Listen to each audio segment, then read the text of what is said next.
Welcome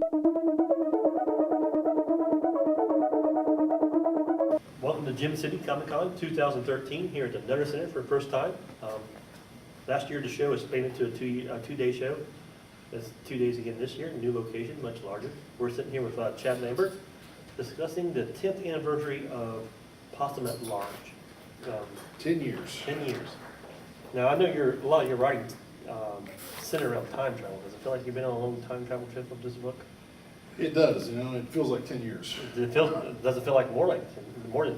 Just 10 years? It feels like about 11 years and 3 months, 11 years to 3 months. give or take. No, they say time flies, but this is not surprising that it's 10 years. I haven't looked back to 10 years already. This feels like about 10 years. It's a very interesting, unique book, and it has a very interesting and unique history. It does. So It really does.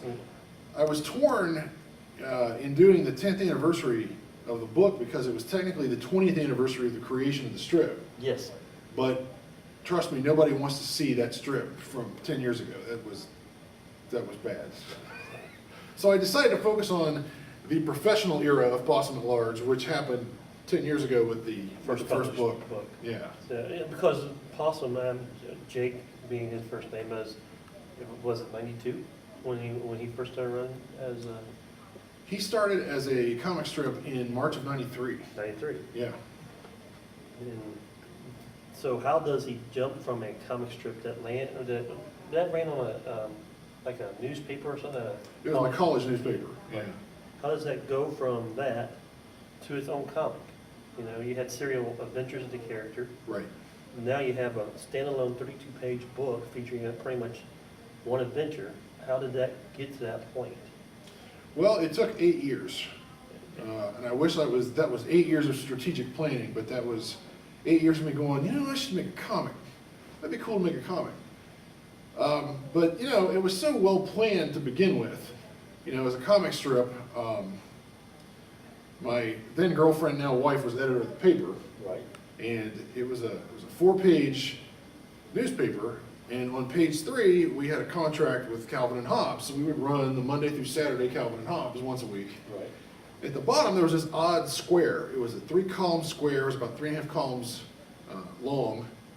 And they never could sell ad space for it. They would sell an ad, and then they would default, or somebody would do this or do that. So she always complained about this square in the bottom. So in March of 1993, I was sitting there drinking my Coca-Cola and watching her work and doing nothing. And she was complaining about this square, and I said, give me the dimensions of that and give me an hour. She's like, what are you doing? So I literally took those dimensions on a sheet of typing paper, went into somebody else's office, and did the comic strip right off the top of my head. And you drew that strip? Drew it. And that's why you don't want nobody to see that one? No, we don't want anybody to see that one. That's bad. Jake had a shell, which I never realized. I was doing it so fast, it never dawned on me possums don't have shells. So there's possum with a shell, and I mean, it was just garbage. But I had an idea for a gag, Right. and it was a 4-panel, and then there would be a subject line every week of, things that suck about being a commuter student. And it would be 4 visual punchline gags, which was just a simple formula strip.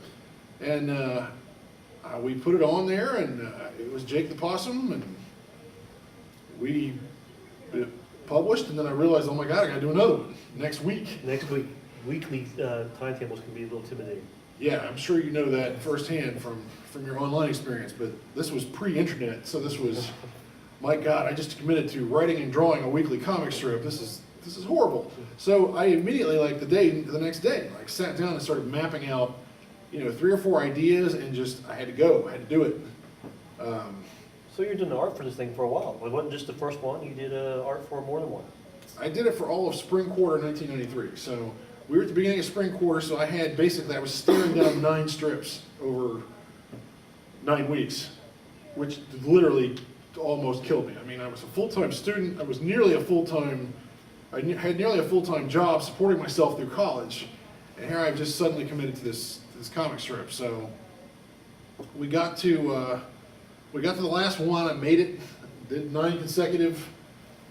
So then we had summer off, and I basically spent the entire summer plotting Right. what was going to happen.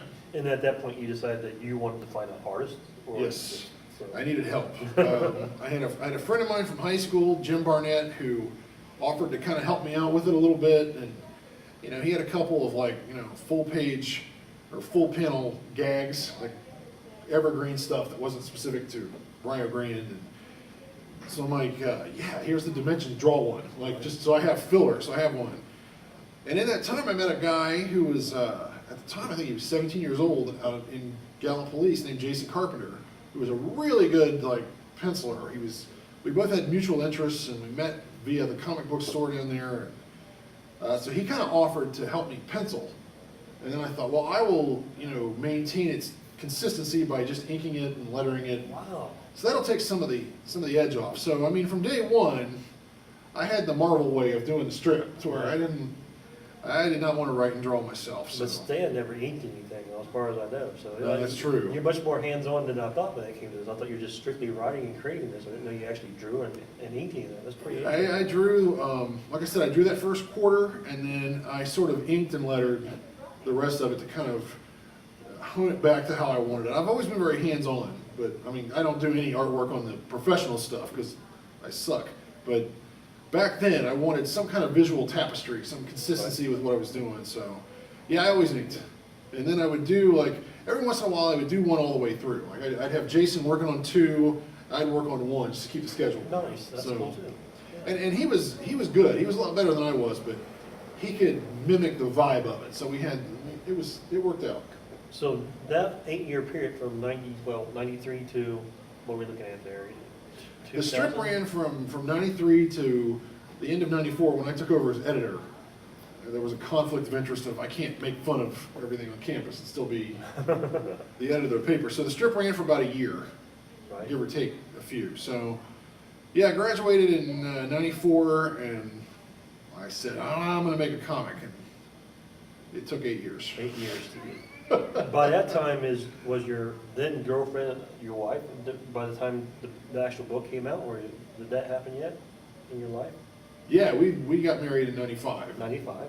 She was always very supportive of it, and I always drew Jake cartoons on our little love letters, and so she was very fond of the whole idea, and pushed me to do it. But we had a couple of several false starts from 94 to 2002. So where were you at 2002? What was going on in your life that you used this as a creative outlet? It's a good question. I wrote a draft of it. This book was originally supposed to be serialized in a book that Tom Delvin put out called Cougar Skeever, Okay. way back when. And they got famous for doing the Marvel benefit issue when Marvel was in bankruptcy court.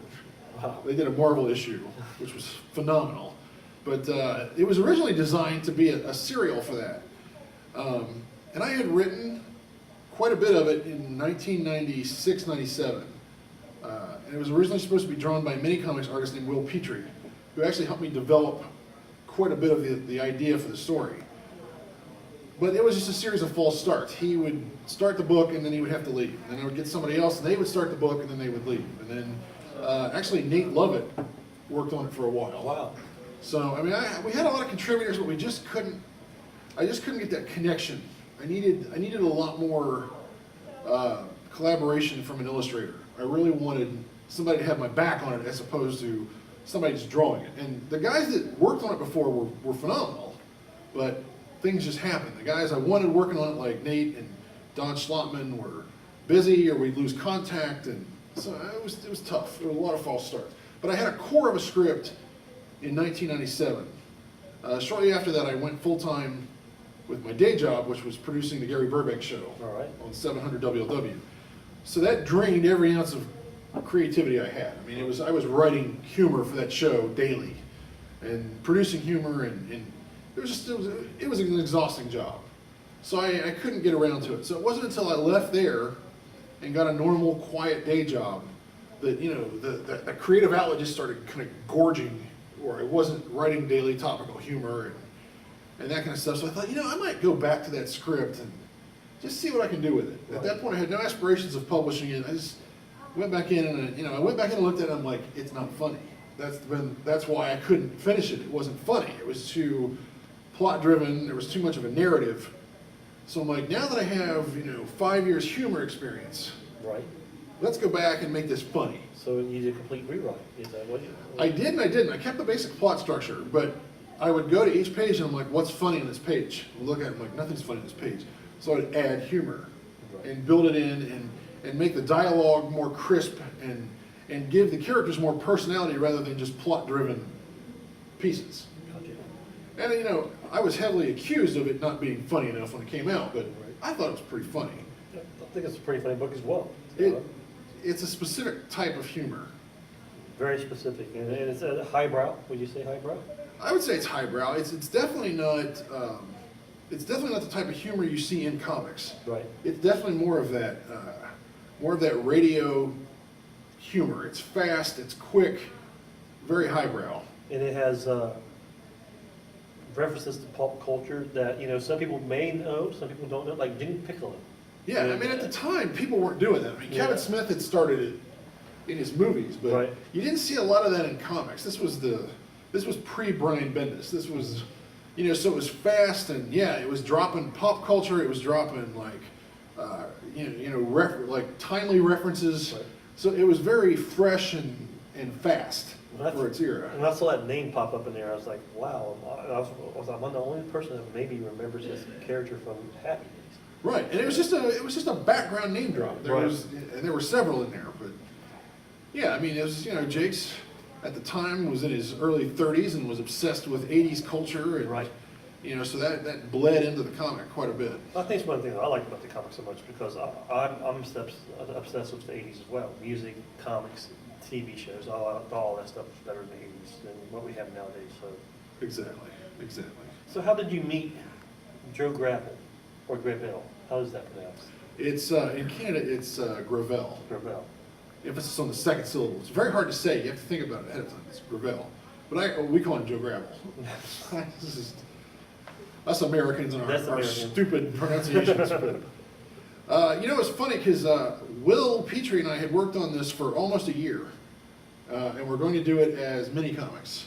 And he bailed one day and never heard from him since. Nobody did. You still haven't heard from him? Still have not heard from him. And that was 1998. Bill Petrie, Chad Lambert is looking for you. I am looking for him. He got out of comics altogether. But he used to collaborate with Michael Carroll, who's a mini comics guy who's been around the Columbus scene for decades. So they were tight, but he fell off the face of the earth. So I had a comic. I can't remember what it was. I think it was called Kalamazoo Comics. And they had business card ads in the back. And Joe had an ad in the back of that. And there was a caricature of a bear's face and his name. And I looked at that bear face and I'm like, that's the guy. I don't know what about that bear's face that made me do it, but I'm like, when I saw it, I'm like, that's my guy. So I sent him an email. Being Canadian, he was very polite. Right. And, I sent him a rough draft of the script and I said, let's do this. And he said, yeah, sounds good, or whatever. And I wound up getting the gig at the Burbank show, and I would email him every 6 months or so and say, hey, you still want to work on it? He's like, yeah, let's do it. And it's just, I couldn't get to it. At the time, the script had no ending. I didn't know how I was going to end it. So I had 27 pages, and it just sat in development for 4 years. So Joe was part of that hiatus. You guys started with him? He was. He agreed to do it in '98, and then, Doc Wolf left the show, and there was an opening for me to go in full time, and I took it. So I stayed in contact with Joe, but we just never got around to doing it. He never drew anything for me. It was just a verbal agreement that we would do it. And then one day you gave him a call and said, look, I got the time, I'm going to send you the pages. I emailed him and I said, hey, I'm out of radio. We're not getting any younger. Right. I think we should make this comic. And he's like, yeah, I agree. So I opened up the script and I'm like, oh, this is awful. I can't draw this. So I told him, I said, give me 2 weeks. I'm gonna zing it up and I'm gonna make it funny and I'm gonna do everything we're gonna need to do. So that's what happened. And it just went from there. How long did it take Joe to create the pages once you guys got rolling on that? It was a good 6 months, 6 to 9 months, I would say, to get it perfect. And in that time, we got a publisher, and that publisher cashed checks and disappeared Right. and screwed us. While it was being drawn, it was pitched to other publishers. It was a huge disaster, all unbeknownst to Joe. So Unbeknownst, yeah. I just wanted to keep him separate from the fact that, I had to learn the business the hard way. And Joe, he's penciling and inking this, correct? He's penciling, inking, Great lettering, covers. and doing the cover. Cool. This was the cover is actually Joe as well. Yes. Yes, and at the time, the airbrush style was cool with, Right. Ultimate Spider-Man, and he agreed to do the whole thing. So once our deal fell through, I decided I'm just gonna buck this up and go to an actual printer. This was before print on demand had come into prominence, and I said, let's just write a check for $2,000 and see what happens. So here comes this book shipped to my house. I have no distribution plan. I don't know anything about the business of comic books. I had 1,000 printed for space, and as I was driving to space, I thought, gosh, I hope it's enough. Oh, good. I hope I have enough. And we debuted it at Space in 2003, and I sold 8 copies, 8 copies. Well, I think you had enough. one of which was to my parents. Space is a show that's good to get your feet wet and see exactly where you are. It certainly is. It certainly is. But yeah, that was humbling. So I come back from Space having spent nearly $4,000 on this book and sold $32 in product. So Well, can I ask you just a side question about space? Sure. And I've done the show a couple times. The book looks good, looks very nice. Do you feel that sometimes that if your book looks too good at space, people don't want to pick it up because they're really into that underground absolutely, indie stuff? absolutely. And this looked too much like a published mainstream type book? I agree with that 100%. My last Space, which was in, I want to say 2008, was the worst show I've ever had. I mean, because my stuff, unfortunately, or fortunately, looks very mainstream. It has a very indie edge to it, but it looks very mainstream. Because my standards for illustration and production is very high. So, when you were creating this character, why a possum? I mean, why not a raccoon or a rabbit? Why was it that you wanted to go, I want to make this main character a possum? It goes back to my wife. She wasn't from Southeast Ohio. She was from Port Clinton, one of the lake towns up north. So this was fascinating to a hillbilly. Right. She was like an Amazonian compared to guys like me. So we had gone out, we had done a weekend thing somewhere, and we were driving back, and Possum runs out in front of the car and almost hit it. Ugh, and she's like, what the hell was that? I said, oh, it was a possum. And it must have been the way my accent hit the word possum or something, because I had more of a drawl back then. She starts laughing uncontrollably. And she just thought the way I said it and the fact I said it, and they don't have possums apparently around the lake, she thought this was hilarious. So this became sort of a pet name back and forth for us. That to this day, we still do on rare occasion, but so that was always if I was going to do a character, it would be a possum. And then Jake is actually somebody that you knew. He's named after old Well, cohort. Yeah, we had a guy at Rio, and originally his name was Jack.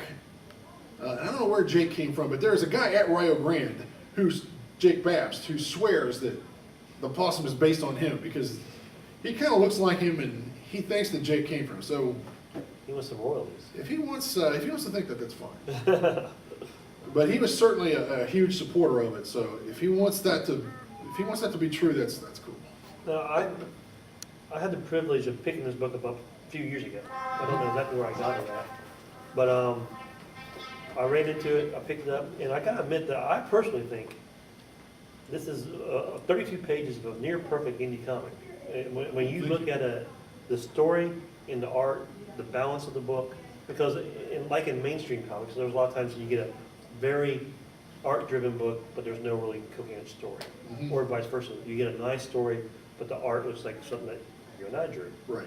But this is, Joe, finding Joe was a great opportunity for you because he really embellishes your story really well in this. Very well, and he brought a lot to just, I mean, basic mechanics of like panel layouts and Right. page layouts, and he brought an energy that matched the script. The script was very frenetic, and there's a lot of references in it, and there's a lot of description, and he brought such a different perspective to it that the day he turned in the first page, I'm like, okay, this is special. This is gonna be good. And I'd heard of Space, and I knew that Dave Sim went, and I was a huge fan of Cerebus.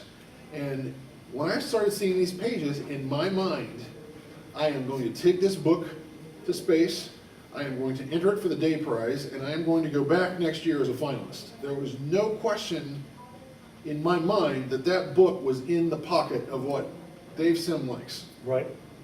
Now, that's hard to do when you go to Space and sell 8 copies and haul 996 copies back, or 990 copies back. But that was, that's what I thought. I mean, because everybody loves they love their book. Right. And they promote their book, and they're passionate about their book, and they become self-aggrandizing jackasses because of the book. But I truly believe that this was above the norm of indie comics at the time. I still think it is. You have 10 years have gone by, and I still think there's very rare indie comics out there that comes close to what you produced 10 years ago. So, Thank you. I still haven't seen anything like it. Right. I mean, to me, when I see it, it's a melting pot of everything I loved about 80s indie comics. It's Roachmill, it's The Tick. right. It's all that stuff that I loved. It's, Matt Fiesel's Cynical Man is in there. It's Cerebus. Everything I loved is a melting pot. But I've never seen anything like it. And then Joe's art style, actually, I don't know if you're familiar with the artist, I think his name is Todd Nook. He used to do Yes. Young Justice with Mhm. Peter David. He has a little bit of a reminiscence of his style in there as well. So it was something that works well with the type of story that you've created. So it's a great partnership. Yeah, I mean, Joe's stuff was so good that I vowed I would never do it without him. And so is that why there's never been any more Jake Possum stuff? Well, it's weird. Like, funny animal comics are just a kiss of death in modern comics. Right. I mean, there is just, as soon as someone sees it, like, ugh, because they don't know what it is. Right. It was really, really hard to market and sell. So that had a lot to do with it, and then I got busy with other projects, and so Joe and I were just, we both had day jobs, we both had responsibilities, we both had young kids, and we're having babies and all that stuff. So we both agreed to just kind of, as we felt like doing a short story here and there, we would do one.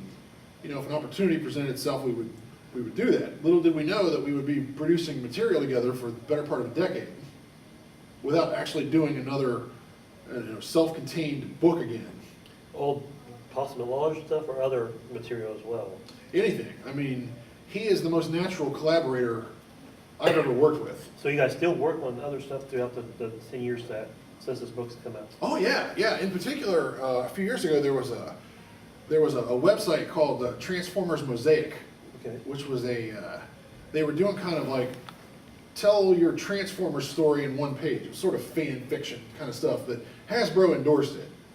So I had an idea for one, and I talked to a couple artists, and then I mentioned it to Joe, and I'm like, "Do you have any interest in doing that?" And he's like, "Yeah, that sounds great." And like mine was set in the '80s cartoon continuity, Right. and he mimicked the style, and it's absolutely breathtaking. I mean, so he and I would work. I would use him as my sole artist for life if I could. It's great to have that connection. There's one artist in particular that I love working with, and that he really gets into the character. And I'm in the same situation. I'm like, I don't want to do this character without you. If we get one more book, that's fine. If we never get another book, I don't know anyone else to touch this character. So it's really cool that. What's Joe doing now, other than working with you? Is he doing anything else in comics? No, we're both in the ad business. We both work for. He's a creative director somewhere. I'm a copywriter, so we both have similar day jobs. But yeah, I mean, we don't. He doesn't do a lot of comics. He should. He should. He should do a Possum art miniseries. You need to talk to him about that. I do. I vote for that. I do. And the 8 people at Space vote for that as well. At least 6 of them would come back and buy it. I know. What about Well, this character, Flyboy? Flyboy was hands down my love of Matt Fiesel, and the amazing cynical man and antisocial man and all the stick figure characters that he does. In the late 80s, I had all of those mini comics. Like, this was, pen pal writing campaigns across the mail and getting this stuff, and I just adored everything he did. So Flyboy was a homage to him, without question. If there was ever any more Possum Large stuff in the future, is Flyboy a character that's got to be in those stories? Or Oh, yeah. Yes. Yeah, I mean, this is the odd couple. He's the Danny Rand to Luke Cage. He's the straight guy. Yes. I mean, he's the one that realizes in the future that Jake is going to eventually become this omnipotent ruler that destroys the universe. So, he's the one that tries to travel back in time and stop it from happening, which ultimately was a parody of Terminator and Right. all the, cheesy B-movie sci-fi stuff. But, he comes back and, something happens to him and he winds up a stick figure in our world. So, he's very straight and doesn't really understand Jake and doesn't really understand how this moron becomes this omnipotent being. And so, it's a buddy picture, Yes. without question. Speaking sci-fi, 80s stuff, the 10th anniversary edition of this story, what the book actually collects other Possum Lodge stories Yes. throughout the years by other artists, not Joe. Joe's in quite a bit of it. Joe's Okay. in probably 30 pages of it. Awesome.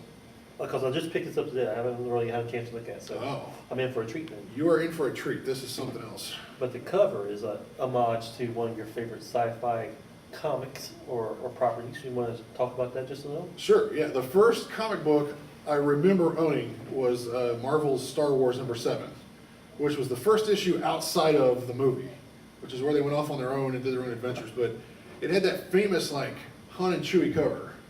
So I was joking with Joe and I said, I loathe homage covers and tribute covers, but if we're going to do one, I think this would be a cool one. Especially if it had Jake saying something snarky and all the copy mimicked that book, but just be total sarcasm and making fun of the fact that people do tribute covers. This would be our tribute cover. No one's ever done a Star Wars #7 tribute cover. No. As soon as I saw it, I was like, oh, that's awesome. And then I actually ran across that book. I think I sent it to you. I don't know, or you found it. I don't know. I can't remember. I think you guys brought it to me at a Champion City Con. Yes. Yeah. Can we show that to the camera just so everybody knows exactly absolutely. what cover we're talking about? It's pretty spot on too. It's Joe drew it beautifully, and did all the cross hatching tricks and all the 70s magic, and then we gave it to my colorist I've been using for 10 years and said, see what you can do with it, and he mimicked the 70s cover style beautifully. I mean, and we've been sitting on this for years. And Joe started designing it, and even the design elements matched up. And I mean, I was so excited the day I saw that cover. Very nice cover I think it's going to be a very good book. It's one of the books that I knew when I came to the show today I was going to buy this. I went over to your table and made sure I buy a copy of this and another book that I've been waiting for a long time, Lost Grooves. Lost Grooves, yeah. And originally this was supposed to be part of Lost Grooves. It was supposed to be part of a huge omnibus. And Joe and I started looking at this stuff and we're like, I think the Possum stuff should. I think it was a good call. I do too. I mean, it was one of those things. I was standing in the shower and I'm like, man, we should put the Possum stuff out separate. And boom, Possum at Large, 10th anniversary craptacular. Yeah, there you go. I came out and I pitched it to my wife and she's like, do it. And 3 weeks later we had a book. Because we had all the elements, we just didn't know that we had to put it together. Right. I think the 2-book thing was a good call. You get 2 books out, you get one book that has a very consistent look and feel to it, featuring one character. Right. And more stuff on the table, Yeah, and Lost Grooves does lead with a brand new Possum at Large short. So there's even some new stuff, brand new. Brand new. This is the first time Joe and I have worked on a new short together in probably 4 years. Awesome. So when I stopped by the table earlier and made sure I bought those 2 books before I ran out of money, good call on my behalf. So Very good call. so Yeah, so it was exciting. And the 10th anniversary is it's all of Joe and I's work together since this book, that's good. 10 years ago. But it also, I pulled one of my early 3-pagers when we were experimenting that an illustrator named Don Schlotman did that appeared in O Comics back in 1995. So it actually predates, one of the shorts actually predates Possum at Large. So you get to see that although it looks nothing like anything we did, that narrative is still right there. Like, it's still setting up what will be this book. Fantastic. And then we also I did 2 little spin-off things with James West called Possum at Large, The Dark Ages. Which, you know, it was kind of my way. I was making fun of how everybody was doing these spin-off books, like Right. Spawn, The Dark Ages. And everybody was doing these different dark times and different eras and stuff. So I thought, man, wouldn't it be funny to go back and look at, like, Jake's ancestors? Like, what if he had, like, a roaming band of brothers in this, like, dark, hardcore era where they were barbarians? I'm like, that would be funny, but, like, make them unique characters all themselves. And I thought, maybe that would be really funny. And then I went to space and I saw James West's work, and I'm like, oh my God, this is it. Like, he had that Vaughn Baudet look to his work, and I'm like, oh, that's perfect. And he wound up drawing 2 of them. Oh, fantastic. And I absolutely love them. I love them as much as I love the regular stuff that Joe and I do. So I'd love to go back and do a Possum at Large, The Dark Ages at some point. You got a 4-issue limit series with Joe, and now you have like a one-shot with, I can work on one while I'm working on the other. There you go. We can pass them back and forth. I would love to see the Dark Ages brothers meet Jake and Flyboy too. that'd be awesome. That's something I would love to do. Now, in closing here, 10 years, Possum Large was the first comic you produced, correct? Very first. Where does, in your own retrospective, where does this book fit when you gauge all the stuff that you've written over the years? When you compare it to the other stuff that's come after Possum Large, where do you hold this book in your own regards? This is the top one.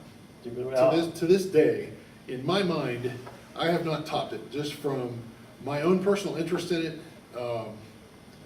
the caliber of work. I mean, obviously in 10 years I've grown tremendously as a writer. Right. And would love to go in here and tweak this and, you know, fix things, and